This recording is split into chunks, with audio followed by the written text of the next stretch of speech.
Okay, so I've just got home from Turkey.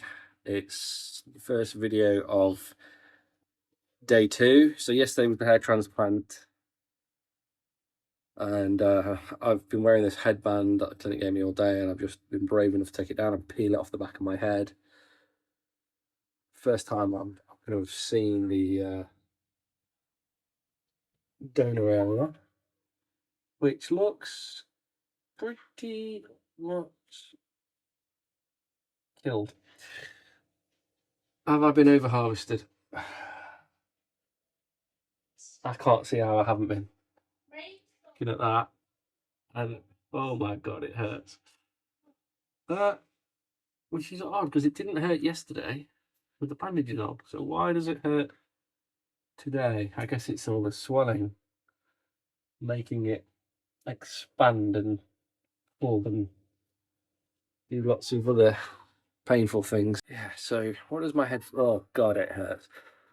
It feels really, really tight. Everything just feels swollen, tight, and a little bit beaten up. Good morning. It's I've just literally just got up on Tuesday morning, so that's day 5. And it's the best I've slept since the transplant. I actually found, as you can see, this is just a rather messy lounge. Sleeping on the sofa with a footstool has been by far and away the most comfortable way of sleeping. Like the last couple of days we've been to London, which was an experience, walking around central London in extremely hot weather and being the only person for literally out of thousands of people, the only one with an umbrella. It was fun. But yeah, I had to sleep in a Premier Inn bed, and it was not very comfortable. It is a lot more comfortable sleeping on a sofa with a footstool. By day 5 has, I think, gone right down. To be fair, it was down yesterday, and everything just feels really tight. A quick overview. How it's all looking. Yesterday was the first day that I've not used any painkillers. I still had pain, it's just a lot less. Right now I'm in a little bit of pain, mainly in the donor area. It's quite tender. So one thing I have been doing after clarification with Vera Clinic is having a shower every day since the transplant. The PDF that they sent through wasn't that clear. It kind of said you can shower, and there was an instructional video showing how to moisturize your head and how to shampoo it, but it didn't say like you should have a shower. But after clarification, they did say you should have a shower every single day and moisturize your head and leave the moisturizer on for 30 minutes, then rinse it off in the shower and then shampoo it.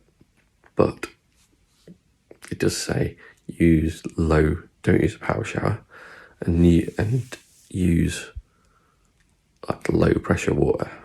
Now we've just got like one of those rainfall showers, and it was the same at the Premier Inn. You need to turn the power up to get the moisturizer out. But the good news is I didn't see any grafts falling out. Yeah, cool. This is day 5, first day back at work. Thankfully, I'm working from home.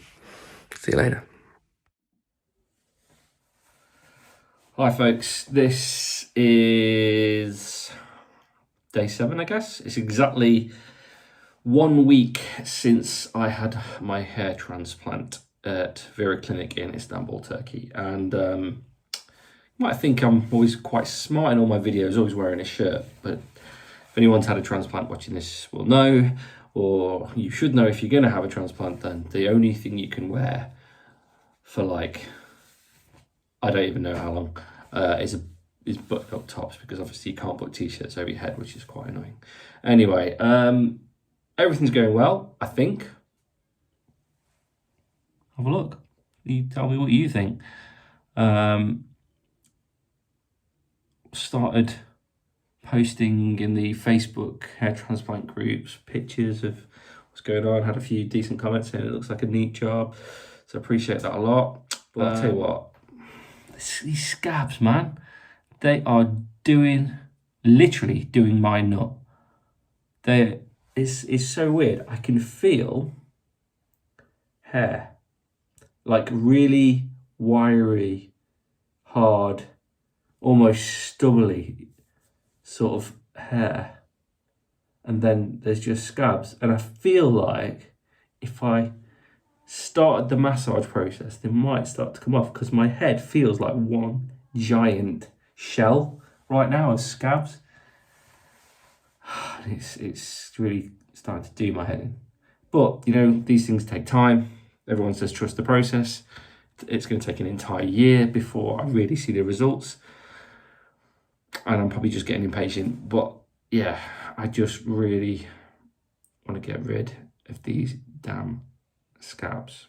So yeah, I really want to get rid of these scabs. I've been on the internet, had a search around, like how do you get rid of hair transplant scabs? How do you soften scabs? And some websites say put aloe vera on. Some websites say after 6 days start taking them off. I've had a look at the Vera Clinic PDF, and it says to wait 10 days. So I'm only currently at day 7, I think, because yeah, the transplant was last Thursday. Today is Thursday. So maybe I've got to get past the weekend, and then I can really start thinking about getting rid of them. So the hair washing routine.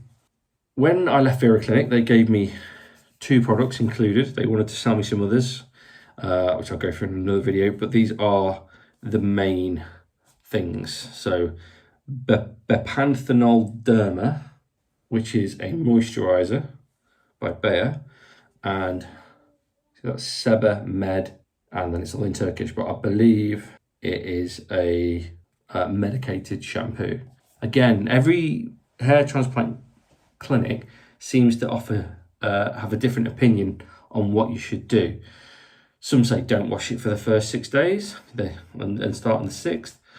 Vera Clinic have said day 1, every day, moisturize with the panthenol, wait 30 minutes, then wash it off in the shower. I have actually, basically my routine has been at my time of my kids' bedtime, put it on and then go and do their bedtime, which should be about half an hour, then jump in the shower. However, I have left it on for like 10 minutes longer, and I don't know if that's made it harder to wash out, but even when I have done it for the correct amount of time, 30 minutes, it's really hard to wash it off. And all the advice is do not use a power shower. Use like a low pressure sort of shower head. And I've found I've had to, well, put it this way, I've got a rainfall shower head. I still feel that's probably too powerful, but I have to have it on full power just to be able to wash this stuff off. So hopefully I've not done myself any damage. I haven't seen any grafts go down the on the bottom of the shower. Cool, so let me demo this. So you basically, use my phone as a mirror. Oop. Just drizzle it all over your head, all over your transplant zone. I don't know if I should be putting it on my donor area as well. I did, because those scabs are doing my head in as well. I swear the donor area, where there's a scab one day and it comes off, it's back the next day. But anyway, back to the moisturizer. And yet you just have to tap. And I'll tell you one thing. I can tell that after day by day, this has got more, I I don't know if it's my confidence growing, but when I first started doing it on day one, there was a little bit of pain, a little bit more tenderness, and it was a bit more terrifying. Like, how much pressure should I be putting on this? But I can pretty much tell day by day, these grafts feel more sort of secure. But then again, that could be because my head is one giant scab. And I've never felt more like a freaking teenage turtle in my life. Anyway, this is what you do. You tap, tap, tap, tap, tap, tap, tap, tap, tap. And you wait half an hour.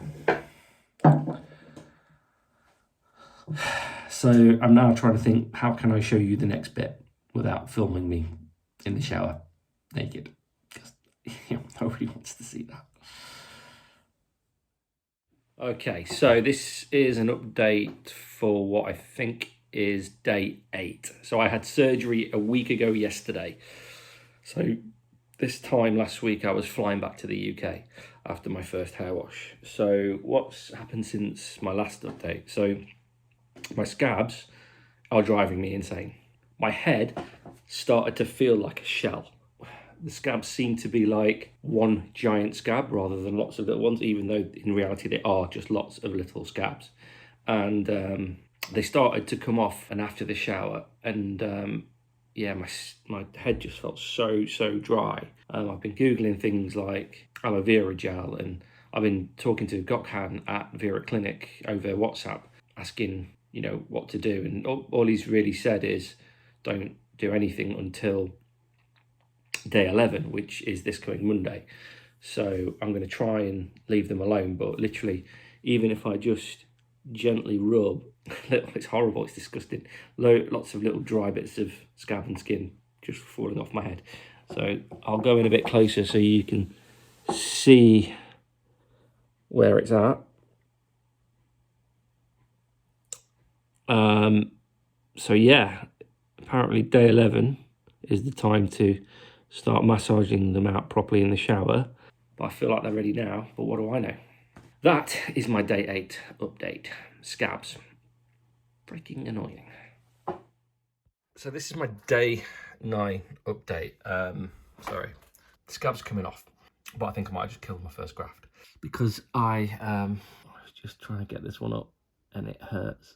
And that's the first one that I've had a little play with that hurt, which says to me, you know what, a lot of these scabs are ready to come off, but a lot aren't, and I need to wait. I just need to wait a couple more days. But on the other hand, I got very excited when I came up to this mirror, and I think that's quite an important little tip if you go through this process and you want to look at your progress and see what's going on. Choose your mirror carefully.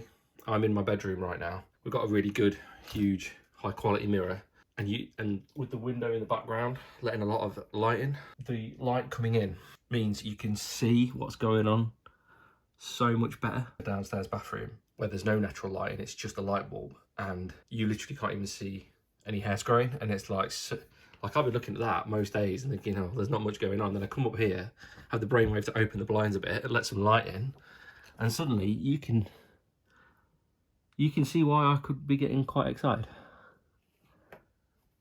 So what's blowing me away is looking at photos of myself.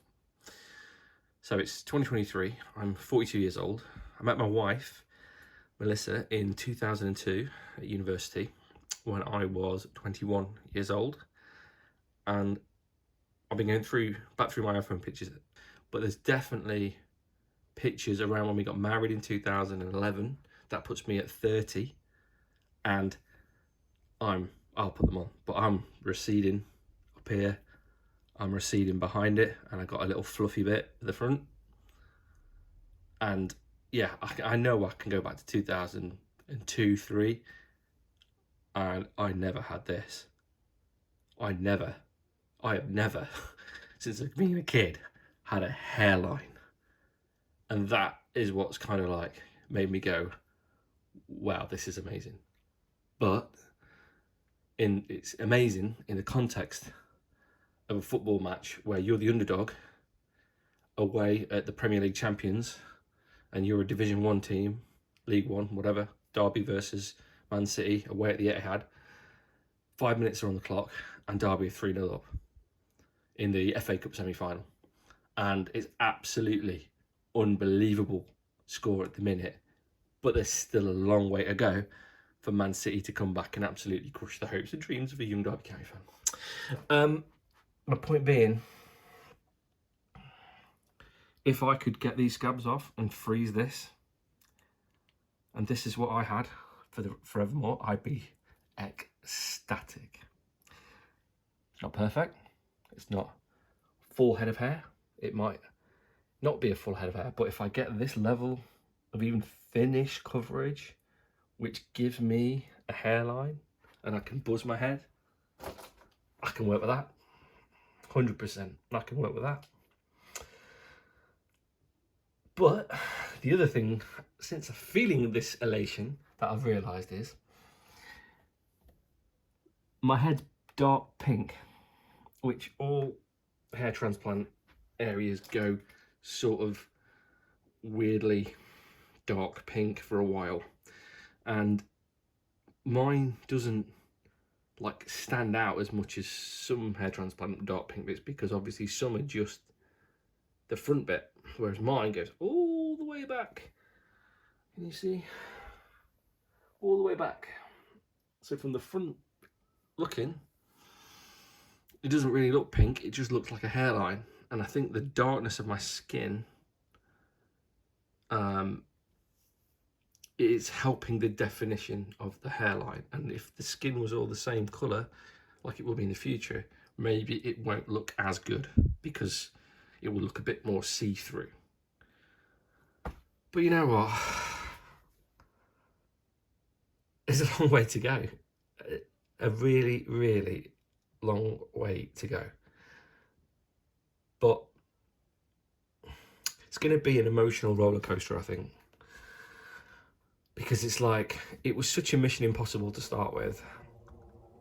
And it was kind of an experiment to see if not even a 2 gram, but a hair transplant could help with this. But it was kind of like, it probably can't, so I'm only going to spend £2,000 on it, not 5 or 10, and have naff results. But yeah, at this stage of the game, 12 months, 90 minutes, we're 5 minutes in, and I'm 3-0 up. That's how I'm seeing it. I'm going to enjoy this. But be mentally grounded enough to know that, okay, this is today. In a week or two, it's going to look different, and the same again, and the same again. And yeah, it's going to be a long time before I really know what the end result is. But yeah, I think it gives, there must be so many other guys in the same boat as me who are like Norwood 6, Norwood 7, really, really bald, who have kind of maybe given up on themselves a little bit. I think if I truly admit it to myself, I did. Let myself go here. Because what's the point when you're going to look like Phil Mitchell? So keep following. Subscribe for the only reason that you'll get an update when I do a new video. And if anything, the videos, you don't even have to listen to me ramble on. You could just literally spool it through and pause it and see what the result is and how long into the process I am. Because in a nutshell, my head's been itching. I've been really scabby.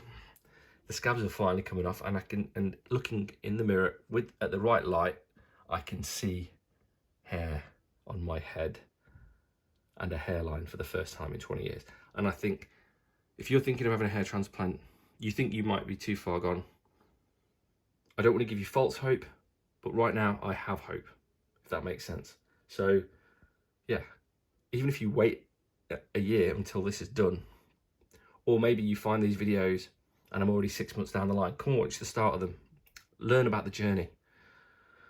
And then when I get to the 12-month mark, it should be April 2024, you should have an idea of just what is possible. I'm excited to find out. It's my head. Of course I am. But I do think, like I say, watching other people's hair transplant journeys when they've been to specifically Vera Clinic was so useful in building my confidence in that clinic. And I think this video, it does that. These videos, sorry, they do that. They should build your confidence in the clinic. I want to give hope to people who are Norwood 6 or Norwood 7 and completely bald and think, this isn't going to work for me. Maybe it can. I can't guarantee it. I'm no doctor. I'm doing the experiment on myself. Let's see if it works for me. And if it works for me, maybe it can work for you. You know, I'm 42. I got really thin hair. And I'm Norwood 6, Norwood 7. So that says to me, if this can work for me, it could work for you. But we won't know for a while. So, yeah, keep watching. Cheers.